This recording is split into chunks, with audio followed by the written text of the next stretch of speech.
प्यारे दोस्तों, सभी को जय मसीह की।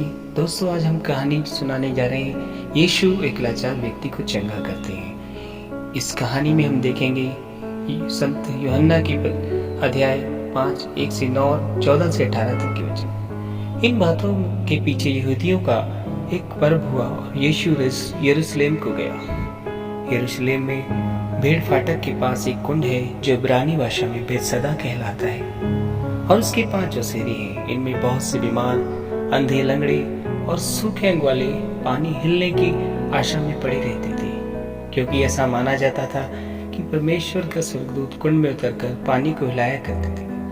पानी हिलाते ही जो कोई व्यक्ति पहले उतरता वह चंगा हो जाता था, चाहे उसे कोई भी बीमारी क्यों ना हो। वहां एक मनुष्य था जो 38 वर्ष से बीमारी में था। यीशु ने उसे पड़ा हुआ देखकर जानकर उससे पूछा, क्या तू चंगा होना चाहता है?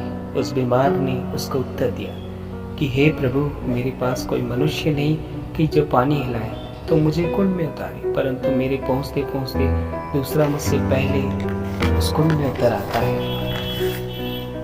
यीशु ने उससे कहा, उठ, अपनी खाट उठाकर चल फिर वह मनुष्य चंगा हो गया और अपनी खाट उठाकर चलने फिर लगा। इन बातों के बाद वह यीशु को मंदिर में मिला। तब उसने उससे कहा, देख, तू तो चंगा हो गया, फिर से पाप मत करना, कहीं ऐसा ना हो कि तुझ पर कोई भारी विपत्ति आ पड़े।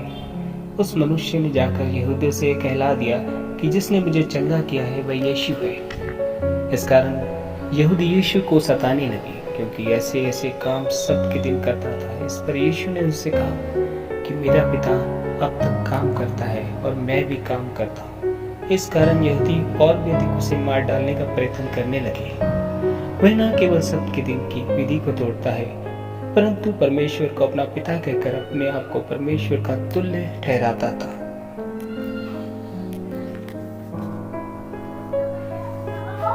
क्या आपको चंगाई प्राप्त करने की आवश्यकता है? शायद आपके शरीर, मस्तिष्क या भावनाओं को बेहतर और मजबूत बनाने की आवश्यकता हो। शायद आप में ऐसी कोई बुरी आदत हो जो आपकी परमेश्वर की इच्छा के अनुसार सेवा करने में बाधा उत्पन्न करती हो। शायद कोड़ या करवाहट अंदर से आपके खाते जा रही हो। यीशु आपकी जरूरत को देखता है और आपसे कहता है, क्या तू चंगा होना चाहता है? आप चंगे नहीं, शायद इसलिए आपके पास कई बहाने।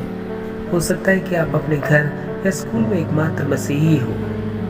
आप ऐसा सोच सकते हैं कि जीवन की दूसरी परिस्थितियां सभी आपके विरुद्ध है, परंतु यीशु के लिए ये कोई समस्या नहीं, पर इसी क्षण वह आपको चंगा कर सकता है। लेकिन आपसे कुछ ऐसा करने को कह सकता है जो असंभव प्रतीत हो।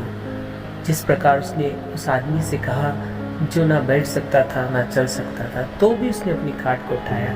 चाहे कुछ भी हो, जैसे ही आप परमेश्वर के वचन का पालन करना आरंभ करते हैं, परमेश्वर आपको वह सामर्थ्य देगा जिसकी आपको आवश्यकता होगी और वह आपको चंगा करेगा, और तब वह विजयी के जीवन की ओर आपकी अगुवाई कर सकता है। प्यारे दोस्तों, अगर आपको हमारी ये वीडियो अच्छी लगी है तो हमारे चैनल को लाइक और सब्सक्राइब करिए, ताकि ईश्वर का ये वचन हर घर तक पहुंच सके। जय यीशु।